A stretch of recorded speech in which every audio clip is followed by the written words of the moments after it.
see both of us and not just my face. Let's see.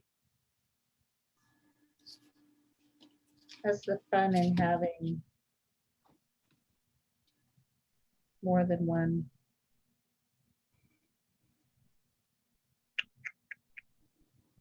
Which I'm not sure where it would be. So it's going to be on my page. Oh, it's okay. Working. Okay, I can actually see it. Good. Okay. And we are live. So. All right, let's do it. All right. Well, good evening, everyone. I almost said afternoon. I'm a little off on my time. I need to look into my camera, which is below my computer, so I'm always going to be looking up. So sorry about that.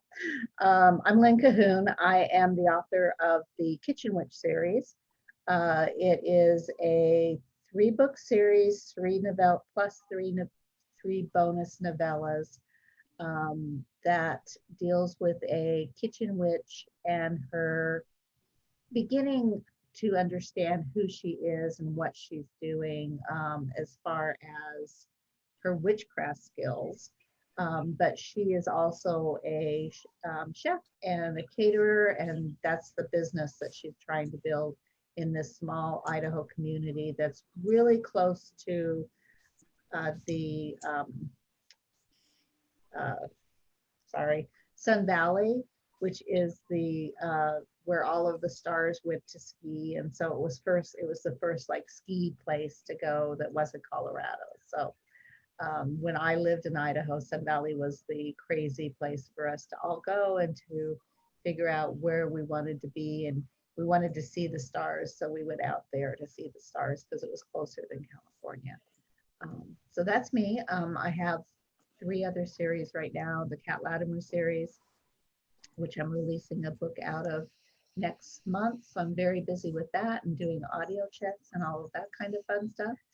I have the Farm to Fork series, which a new book will come out in that series in January.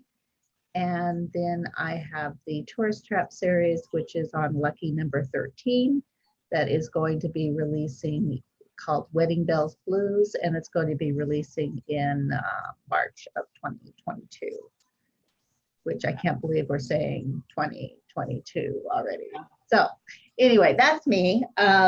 We thought we'd get together and talk a little bit because we both have witches in our books. So do you want to take it from here and talk a little bit about your books too? Sure. I'm Esme Addison, and I have written the Enchanted Bay series. So this is the first book in the series, Spell for Trouble. And then the second book just came out July 13th. This one is A Hex for Danger. And it's set in a fictional town called Bellamy Bay off the coast of North Carolina. And it features a woman who discovers that she is descended from the Mermaid of Warsaw, which is a real myth in Poland. And she just thinks that she's just, a Polish American woman, and she's grown up in New York with her mother, or her mother dies when she's younger. She grows up with her father, and he basically kind of keeps her away from her mother's side of the family because he never really tells her why, but they've got secrets. They're eccentric, and he doesn't like them or trust them.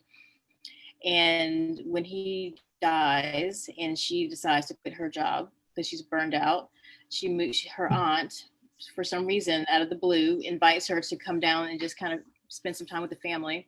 And she does this and discovers that she's basically a mermaid descent, or a water witch is how she's perceived in the community. And her aunt and family have a herbal apothecary, so they're healers, and they enchant some of their products are enchanted, some are not. And she works in this herbal apothecary, and of course murder ensues. And it's kind of murder and hijinks.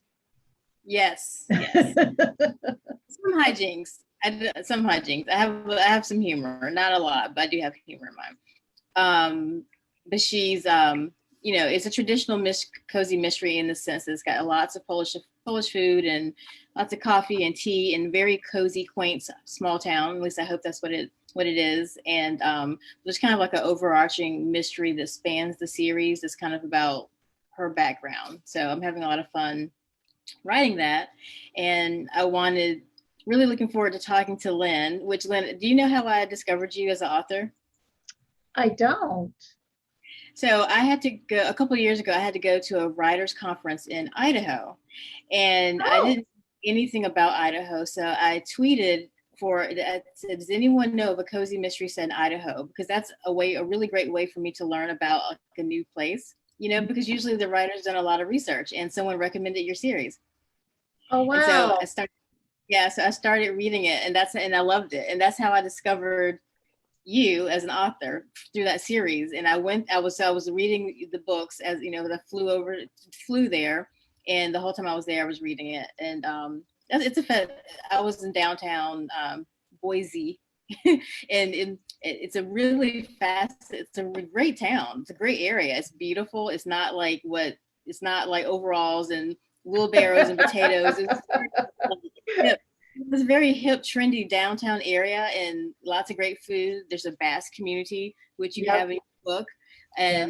And I discovered that. I read that first and then I saw it was true because I went to a restaurant. And so it's really interesting, but it was a great place. Like I loved it and it's beautiful and the mountains and everything. So I love to like read that series and it kind of, you know, and think about the area. So that's how I found you. Oh, that's great. You went to a writers convention there, you said, Conference. It was or? like the Idaho Writers Conference, something Oh, like okay. that. They had it at the Grove, probably. Yeah, it's one of the, like a big hotel downtown. Yep, the You know it. Grove is the Mm-hmm. convention. Yeah. And I Yeah, stayed at the hotel. Nice hotel. it's a really nice hotel. Actually, when I lived, I've been gone from Boise, Meridian, Kuna, all that area for about 15 years now. And when I lived there, Boise, it wasn't as hip and trendy as it is now. It's got a lot of California um, touches a little bit now. Um, but it's so funny because I went back in maybe 18 because it was before the pandemic. And it was the Boise of my memory, and then there'd be something new, and it'd be, oh, that's cool, and then there'd be this old thing that's like, oh yeah, I know that one, and it was just back and forth that way. So yeah, it was really fun. It's a great place to grow up. It's a great place to new, and it'd be, oh, that's cool, and then there'd be, oh, I doubled. Great. Okay. So tell me, so you've got so many series out. So how did you decide to write a series about a witch? Actually, the One Poison Pie was my second cozy series to be written. At least the first book was. And I had sold the Tourist Trap series, and it was doing really great in the we have bugs, the book. And then I wanted a Tourist Trap series. Yeah, I wanted a actual mass market book. And so I had pitched Pat Latimer. They took Pat Latimer, and then I had an agent who pitched One Poison Pie, which was called something else back then. And they wanted it, but they wanted it in E, and I didn't want to sell it in E. So it kind of went on the back burner until a few years had gone by, and then they did want it in print. So Good. You made the right choice. You held on I to it. think so. Yeah, it's interesting. I think I needed the seasoning as far as writing cozies before I could jump into doing a cozy with the paranormal twist. Because even now, as I'm writing the last one, I was just editing it. I tend to go way over into the paranormal, and my editor has to pull me back a little bit, and Really? And yeah, and it's like, this needs to be about about the mystery. So I really like writing about witches. I have a romance series about witches too. So it's just something that's always interested me, as a strong female. Is that romance series out? Huh? Is that romance series published? Yes. Okay. It's actually, it was published and then I got the rights back from Kensington. It's under Lynn Collins though, so it's a I don't recall seeing that as Lynne Cahoon. no, Okay. not anymore. But yeah, it was just something that I really enjoyed. I like the fantasy part of it because it allows us to have so much more options, Mm-hmm. in life, and as long as it's good fantasy, I'm okay with it. So what about you? Why did you I just grabbed you with the drink, huh? Why did you choose the witches, the water witches? Right. So I actually didn't choose the witches. My goal was just to write about mermaids, but of course, mermaid cozies was not really a thing. In publishing. So the editor basically said to tone down the mermaids and add witches to it. Oh, You know how the publisher, provides guidance. yeah. Marketing purposes, things like that. So I just had to figure out how to make that work. So I took the story that I had conceived as mermaids, and I thought that because the truth of the story is that they've lost their ability to switch, shapeshift from mer to human generations ago. So they're only humans, but they've got the genetics for mermaids, and that genetic element is actually discussed in the second book. But they're just kind of regular people, but they've got powers and abilities. And so I would think in this situation the community would know that these people, there's something up with these people, they're a little different.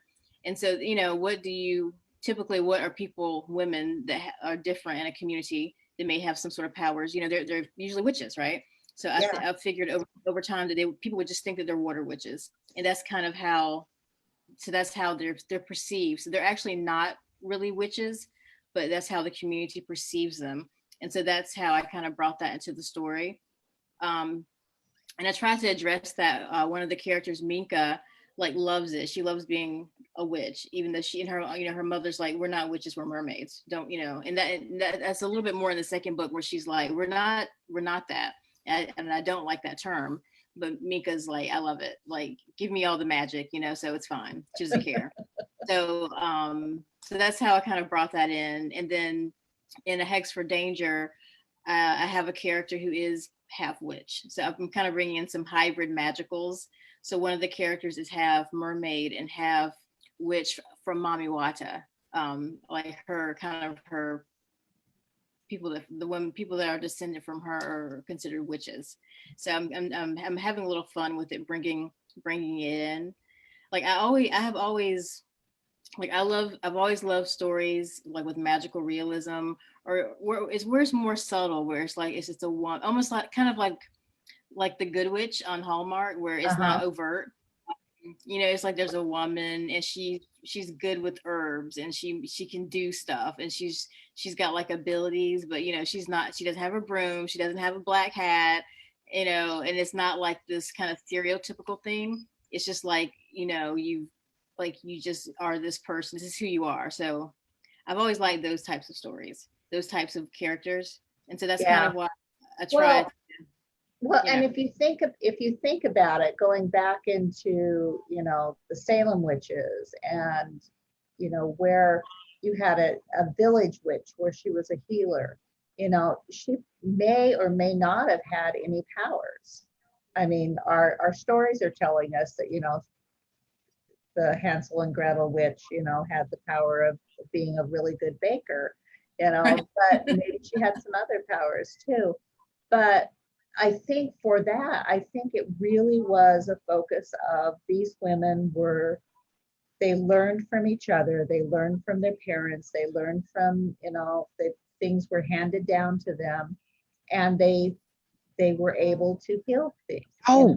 They were able to do things that other people weren't, just because they pay attention, and they would look at something and they would try it. I mean, I think sometimes, they would die from what they tried, but they would try it. And it was, for me, it's almost like with the kitchen witch, Mia makes it very clear that she doesn't feel like she's a witch. She's not a witch like the witches in the coven, because Right. Magic Springs has its own coven too.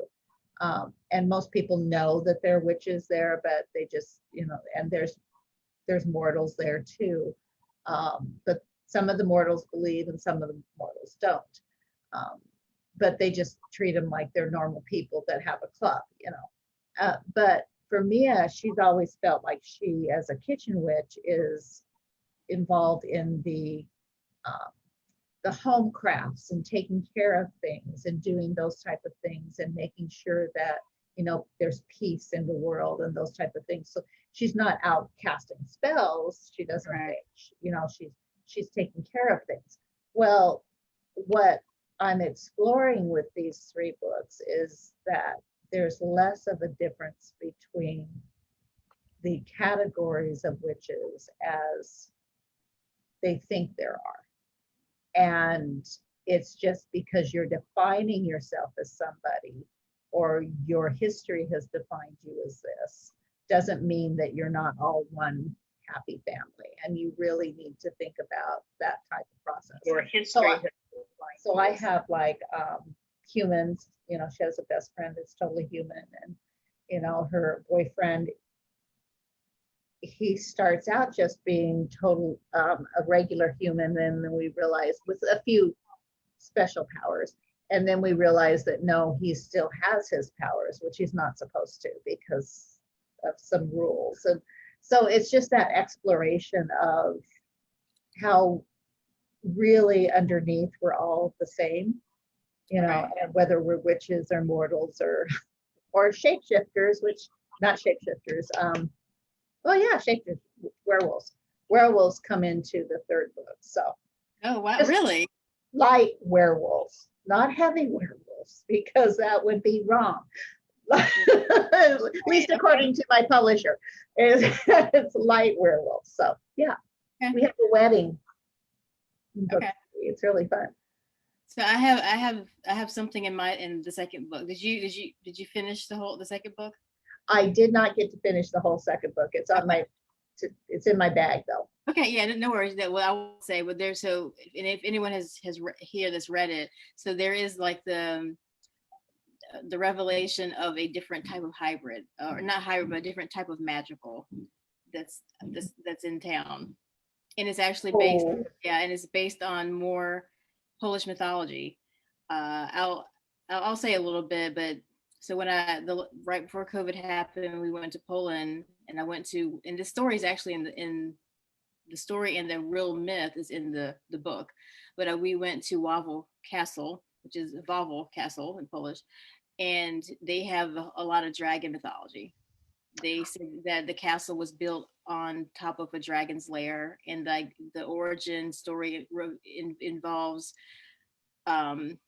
the person who was named after the city was named of Krakow was named after Krakus and his brother, and it's like the kind of the origin story. But they killed the dragon that was like pillaging the town, going through the town. So anyway, there's some dragon stuff too. Oh, that's cool. That's Yes. really cool. I made a post on our event page about Discovery of Witches, and I don't know if people have read it or not, but there's a situation where she has a fire dragon that she carries with her. The fire dragon lives inside her and comes out at times. Oh wow. Yeah, Okay. it goes back inside, and it's really cool. So I really love the fact that you're taking all of the Polish stories and intertwining them into your own, it's because it's that the fact that we, as storytellers, where we started, where we were sitting around campfires and we were telling these stories, and they just kept getting bigger and bigger and bigger. And that's what we're doing now. I mean, that's how Percy Jackson happened with Rick, because he was telling his child a story out of the mythology. And I just love the fact that we take stories and we reinvent them and take them into our own world and make them our stories. Yeah, and I'm fascinated with mythology. Like I always have. Like I've always loved to read about and research ancient civilizations. That's kind of where I started. But then it's like these are the stories from those civilizations, and I'm just endlessly like fascinated with like why do we have myths? Where do they come from? Like people thought these stories were real. We consider them myths, but they were like their stories about real people. You know what I mean? So I just like to kind Yeah. of consider that, okay, well, maybe this mermaid of Warsaw was actually a real person. And like only now we consider her a myth because we don't believe in like what she was. Or, society, elements of society have made us not believe in things, and then that's the whole story. I like to go between like, what's the difference between magic and science? There's a lot of blurred lines now between what and I'm basically trying to find scientific reasons for everything that is considered magical, you know what I mean, in the story. Which is why we kind of go in the second book. We're discovering that there's a genetic like basis for their abilities. Oh, I like that. Yeah, and like I researched like fishes, is that a word? Fish fish I More than one fish. fish.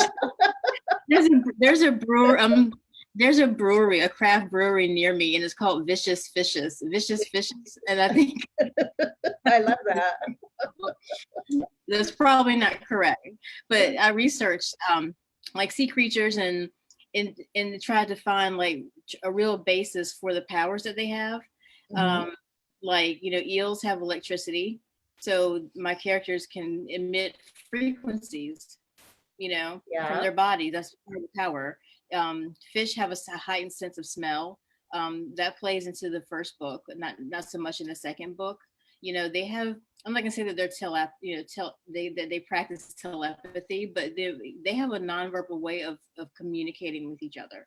And I'm not even talking about like dolphins, super intelligent dolphin. They have a language, they can communicate, they can be taught. You know what I mean? So I'm kind of going in that direction to find like a real basis for their what people are perceiving as magic.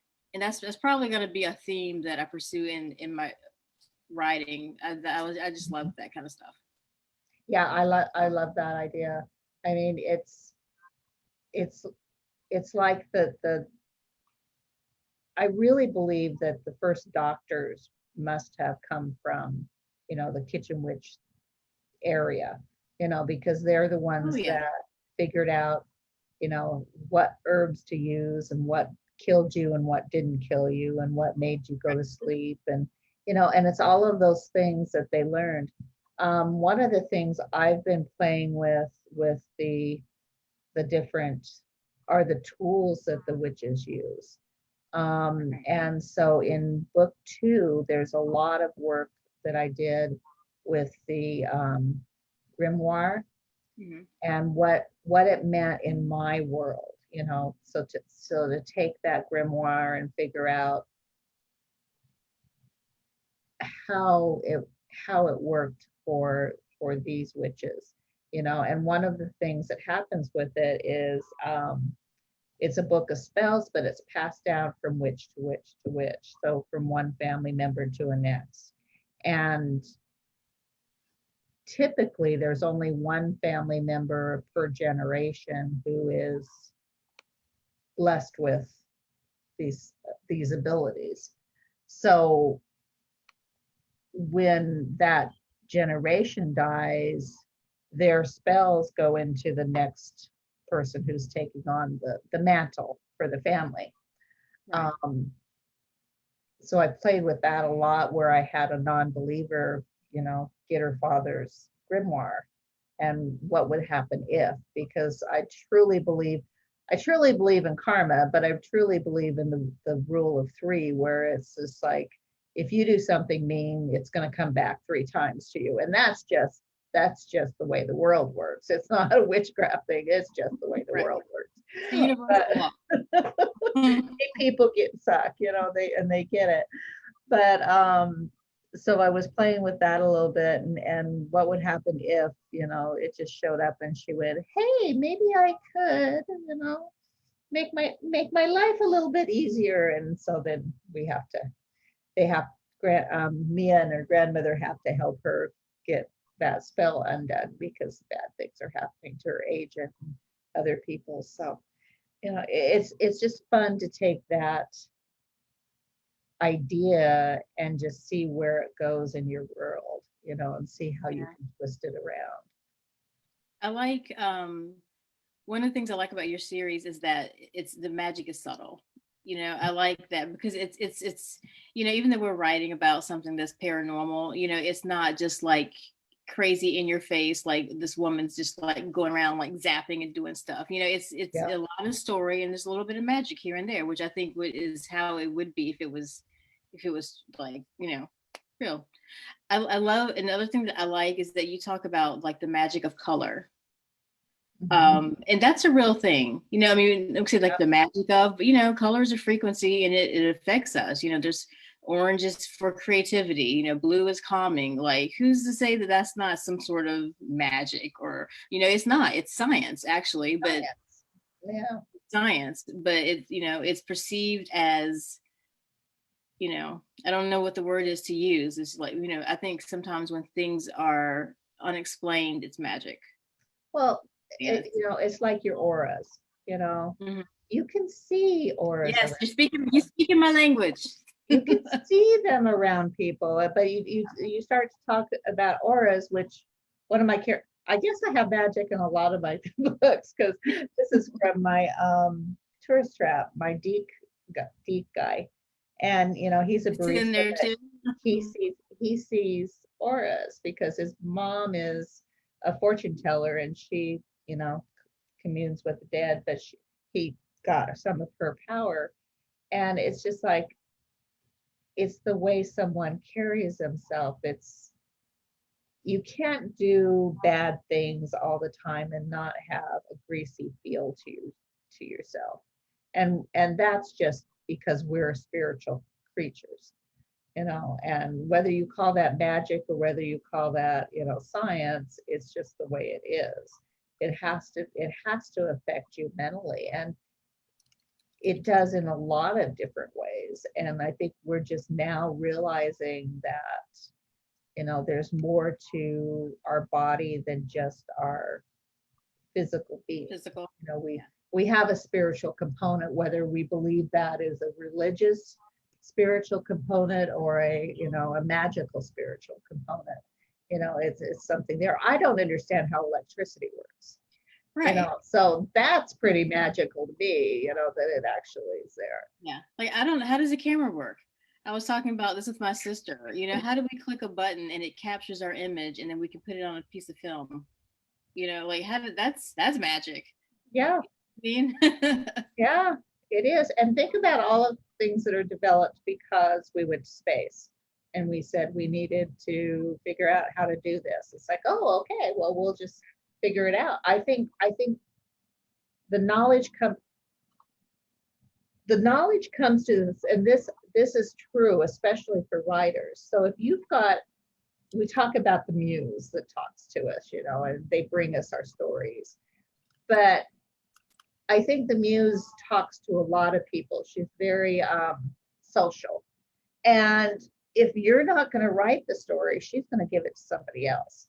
Because I'll be sitting there thinking, this would be such a good story. I should do it. I should do this. I should do this. And all of a sudden it's like four other people have written a version, not my version, but a version of that story.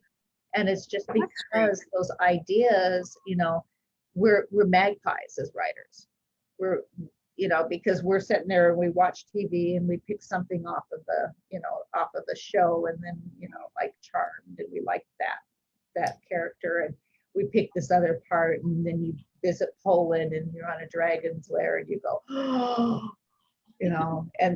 that's the muse talking to you, but it's all these magpie things, where if I went, it would be like the dragon would be this fun little thing that would follow us around. It would, it looked like a dog to normal people, but it would really be a dragon.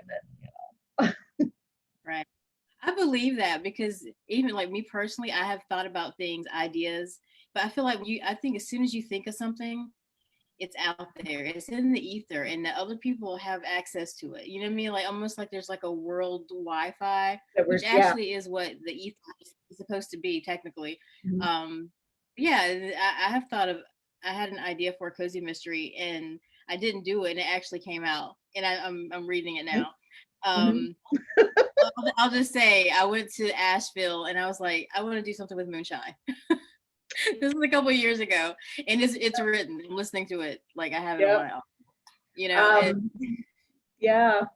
But there's nothing new under the sun. There's, you know what I mean, like, but everything is out there. So, but it's interesting. You think of something and then you're like, or like you said, a book, like 5 books will come out and they're all about the same thing.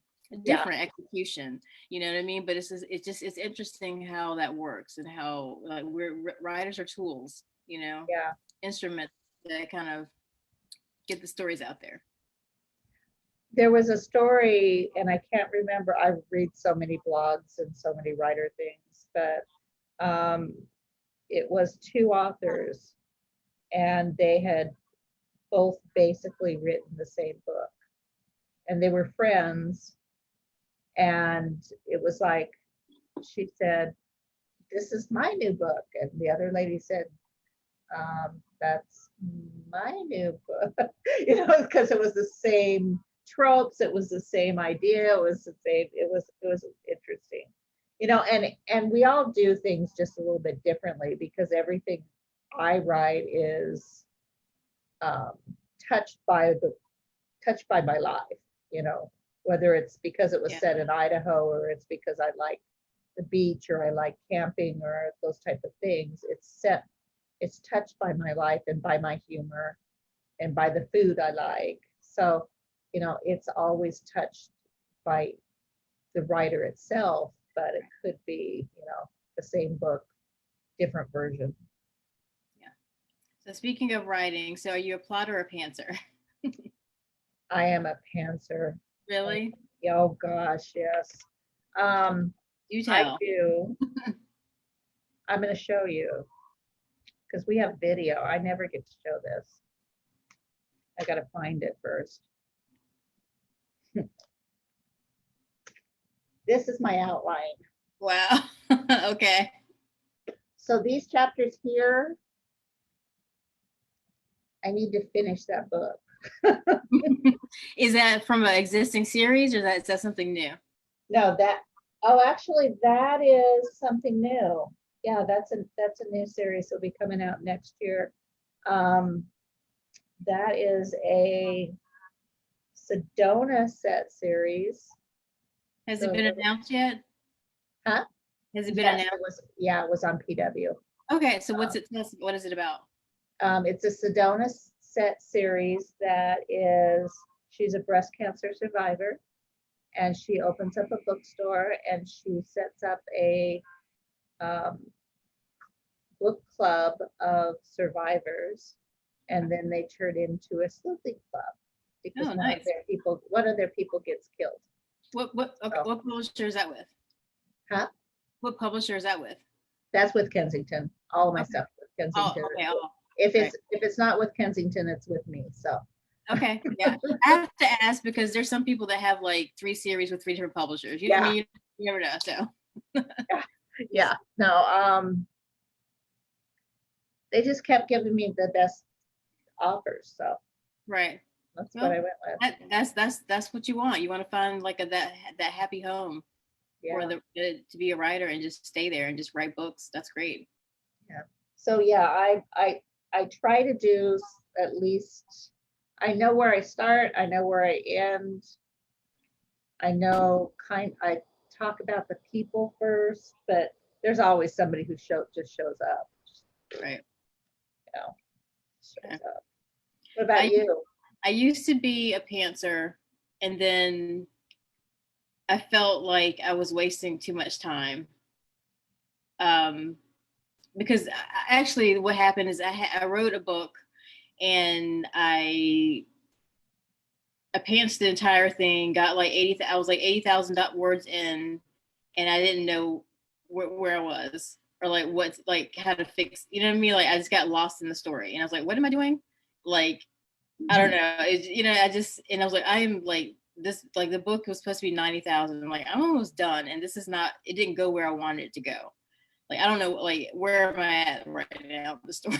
Yeah, I'm in the jungle, lost. Yeah. It was so and I actually wrote that before Spell for Trouble. That was the series I thought was going to be my first series to come out, and it is still there. I've actually written another book for a new series that I wanted to do another, and this one is on submission now, and I wanted to do something that was more of a traditional cozy, and I was like, with not so much world building, something really fast I could just whip out. Yeah. And I did. I did like the first draft in a month, and it was like 80, 75. I think it's 80,000 words, That's and fast. yeah, but just the first draft.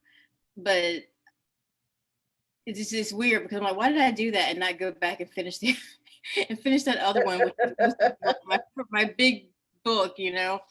So I don't know, but yeah, but I find that if I really play, and that one I did a loose outline, you know, like a paragraph or two, not a lot, and I just kind of burned through it because I was like, I don't have a lot of time. I just need to get this done, and I just kind of forced it out and did it.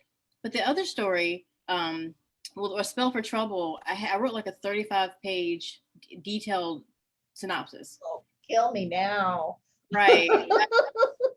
And I like that detail because I couldn't get lost. Yeah, you know, I Yeah. knew where I was, and you know, of course, things change. Characters do slightly different things.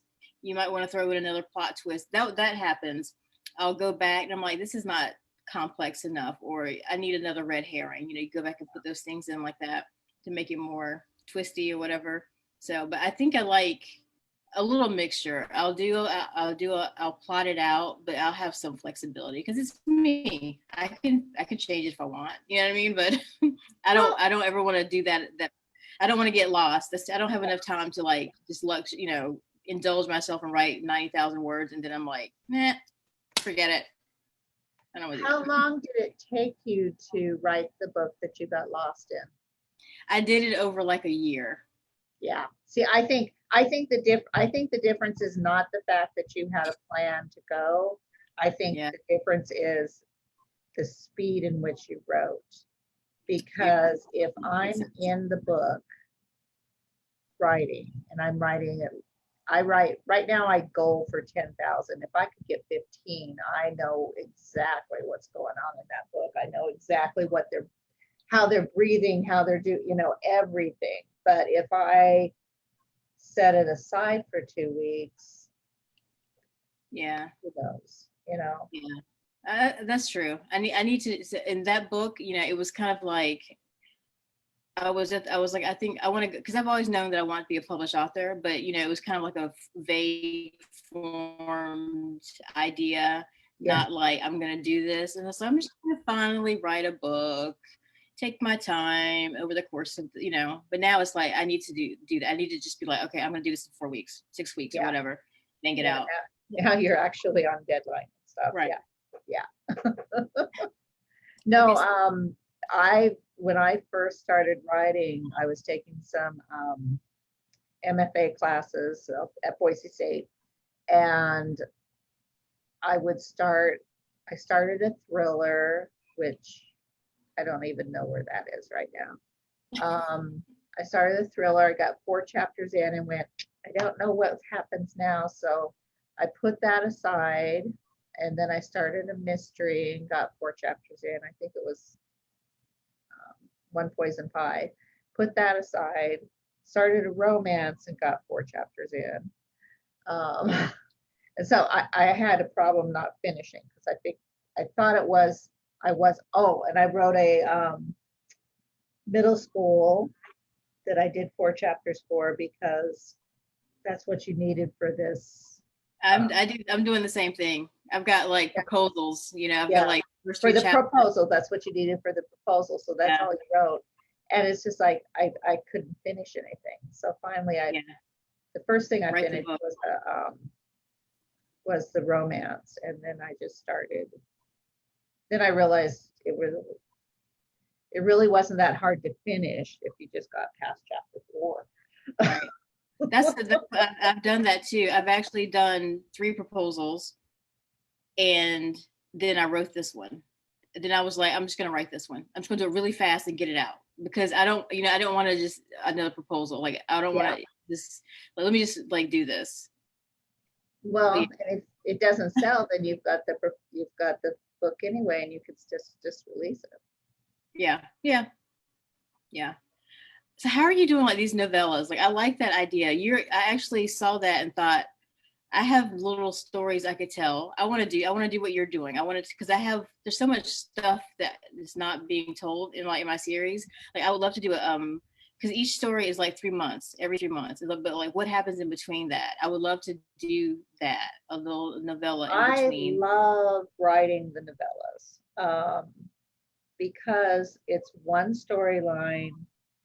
Right. You don't have to have all of these 3 different, because I usually come up with 3 different storylines or story ways it could go. It's one storyline, it's very linear, and you just write through and it's done. And it's 20,000 words, you're done. You know those signs that used to say, if you lived here, you'd be home by now. Right. I always hit with my bigger books, I always hit 20,000 and think, this was a novella, I'd be done by now. But right. So in your novellas, is there a murder in each one, or is it just like kind of like a extra story? There are murders in all of them but one, and one of them's the Mother's Day one doesn't have a murder in it. Okay. Does it? It has a mystery around a dead person, but it wasn't a murder. Okay. How's that? Okay. It wasn't. I'm gonna check for questions. Let's see here. So Sari asked, how many books do you write a year? Me? So Lynn, yeah. How do you? 8. Okay. Let's deep dive into that one. How do you do 8 books a year? Well, some of them are novellas. Let me look at my schedule. Wait a minute. Maybe I lied. I wrote. Break it down by novella and 4, 5, 6, 7. I wrote 7 this year. So all of them are full-length books, or I will have written 7 this year. One of them will be a novella. Wow. One of them is a novella that's out. And how long does it take you to write a full length? I schedule out 2 months because my full lengths I'm contracted to 70 to 75. Mm-hmm. So I usually come in at 8 weeks. So, and then of course there's all the editing and all the stuff after that. But. Wow. Do you feel like crazy, like insane with that number, or does it feel like good and comfortable? When I plan it out, it doesn't feel crazy or insane right now at all. But like right now, where I have 2 books due the end of the month, one's totally written, the other one has all of this white space. I have to go back and edit because when I finished the one that I finished, I said, this is crap and I need to just tear it up. So I have 15 days to do that. And I haven't started, but I did start reading it, and it's better than I thought it was. So that's good.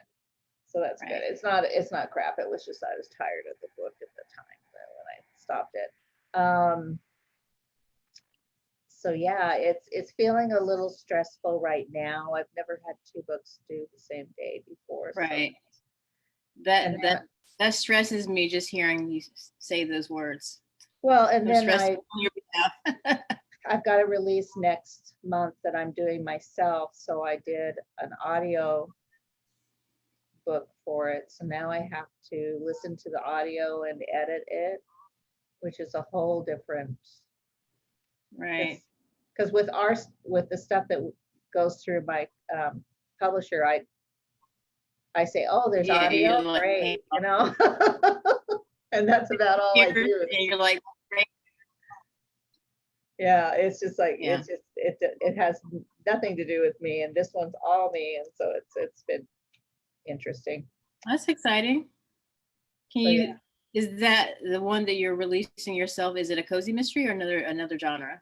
It's a cozy mystery. It is the 7th book in the Cat Latimer series. So okay, they gave me my rights to write forward on that, which is a whole nother self-publishing. Right. No, all these in things, but I think it's going to be fun. So I did a novella earlier this year. I self-published a novella in that series earlier this year, and it was well worth my time. And I learned a lot while I was doing it. And that's the one reason I think I'll be an author until I decide to go on to the next reality. But is because you're always learning. You're always learning. Okay, so another question, Joanne asked would you ever write a book in a fantasy genre? So maybe like not fantasy and cozy, but just straight up fantasy. No, but I wrote a time travel-ish middle grade thing. I really love time travel. I mean, especially reading it. So I have written a time travel. It has a whole series thought process, but it's middle grade, and I really didn't want another genre to deal with. And I'm not sure I could do high fantasy because it is so deep, you know. I like the ideas that I have going forward. It's the same. It's like grounded reality, but light sci-fi, light speculative elements, because that's what I like. But your neighbor's a vampire, you know. You're a human and your neighbor's a vampire. Right. Like the world is the same, the world that we live in now, but there is a vampire in the neighborhood. That's the only difference. Yeah. We're kindred spirits here. We should do something together. That'd be fun. Should. Cool. Add more books to your list. Add more books to my list. That's cool. Is there anything like what's your dream to I'm not a fan of like telling writers to like put their ideas out because but like without giving away too much, like do you have like a dream book that you haven't written yet, a genre idea? Yeah, I do. Last year, a couple years ago, I had this really great idea, I thought, for a romantic suspense, kind of a mixture of Heather Graham's Crew of Hunters, and a little darker Hannibal-esque type thing. And nobody else thought it was a really great idea, or at least they didn't buy it. So I've got that setting around. And then I've also got see, the problem with this book that I want to write is I don't know what genre it is. It's not fitting nicely into a box. Right. Which I kind of like about it. But it's set in Idaho, and there's 3 women, and It's kind of women's fiction. It's kind of Magical realism. magical realism. It's kind of a ghost story. Yeah. It's kind of a mystery. It's kind of a thriller. It's kind of a romance. That's not really a romance. So, Right. yeah. So, I mean, you could probably say women's fiction with, with magical realism. yeah.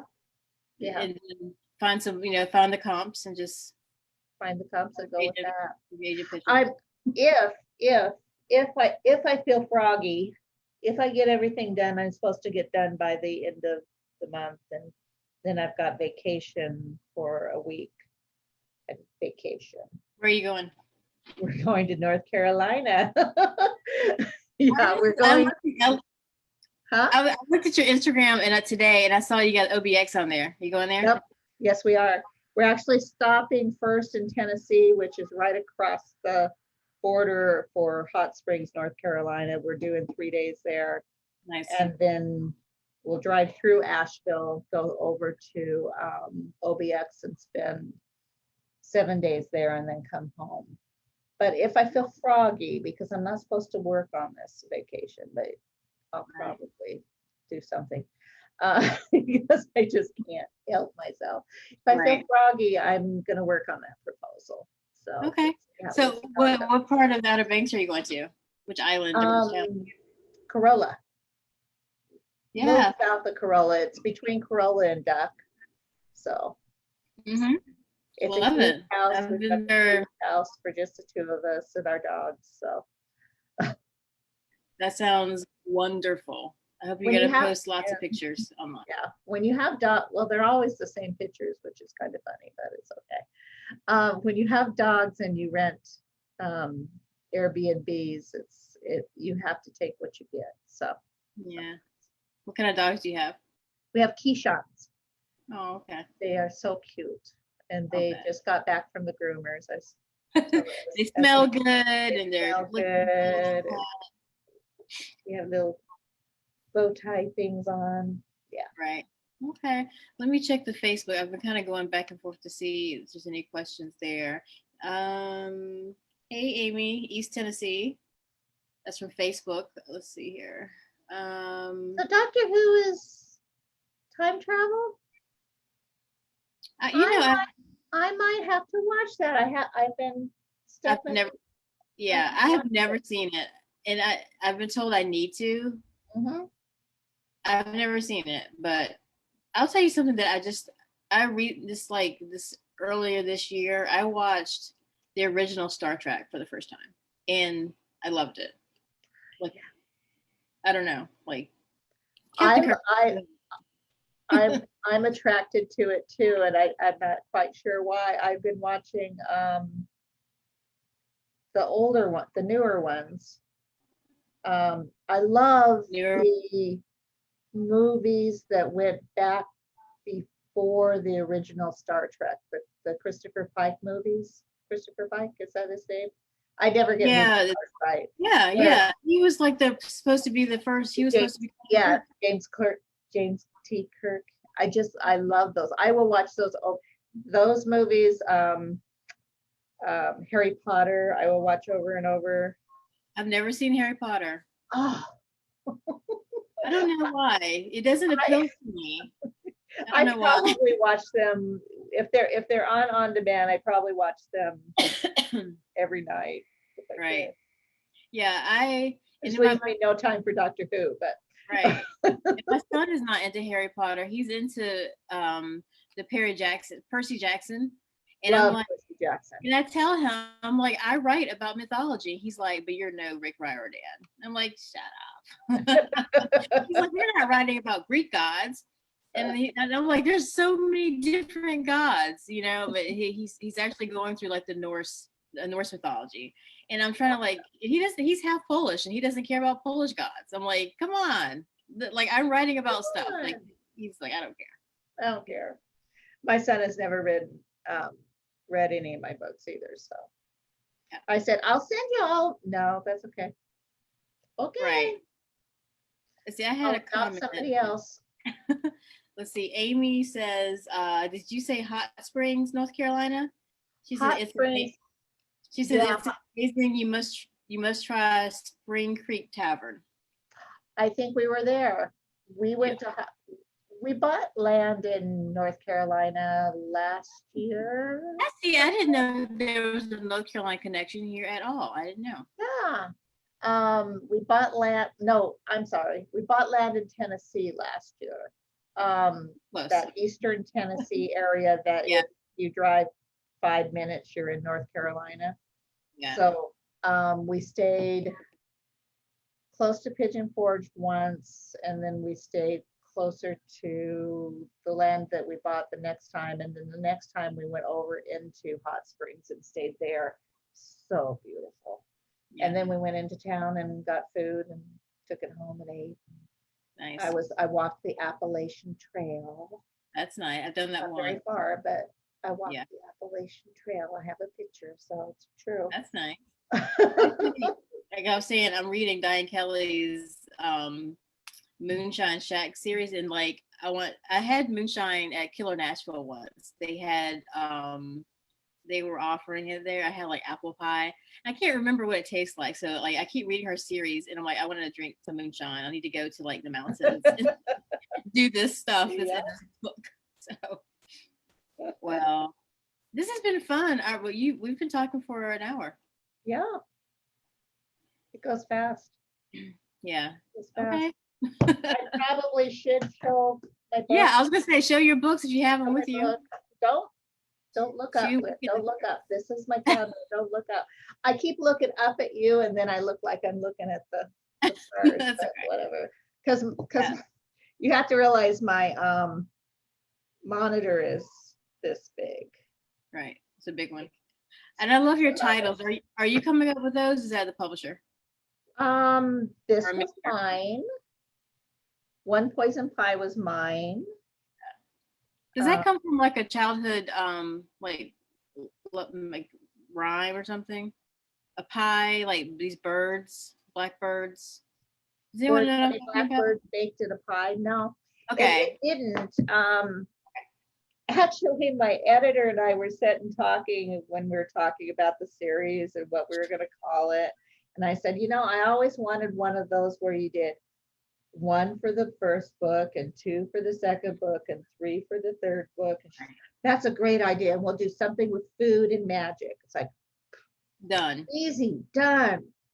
And so then we got to the third one is just like, I don't know what I'm gonna do. Right. I'm lost.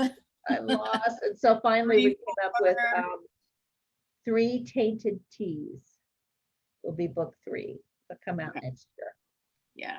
Or you can always ask your readers. Sometimes they come up with some good ideas. Oh, that was already done. So it's 3 Tainted. Right. Okay. Well, I like those titles.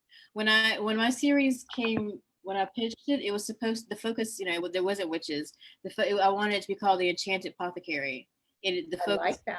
Yeah, and the focus was the herbs, the herbals. That was like the hook, and there's also mermaids because I didn't think the mermaids was going to be a big marketing. I mean, I thought it was going to be interesting, but I figured apothecary. So it was like a potion for this. There was nothing to do with witches. It wasn't a spell, or it was like a remedy for this, or just a tincture, or those kind of words, that kind of stuff. And then they were like, nope, witches, come up with more stuff. More titles. So then I came up.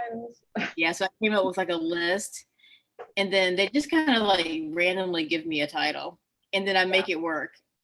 Yeah. And I'm always amazed at how I did that. I'm like, wow, a spell for trouble. Okay, I can make this work. Good. Yeah. That's good.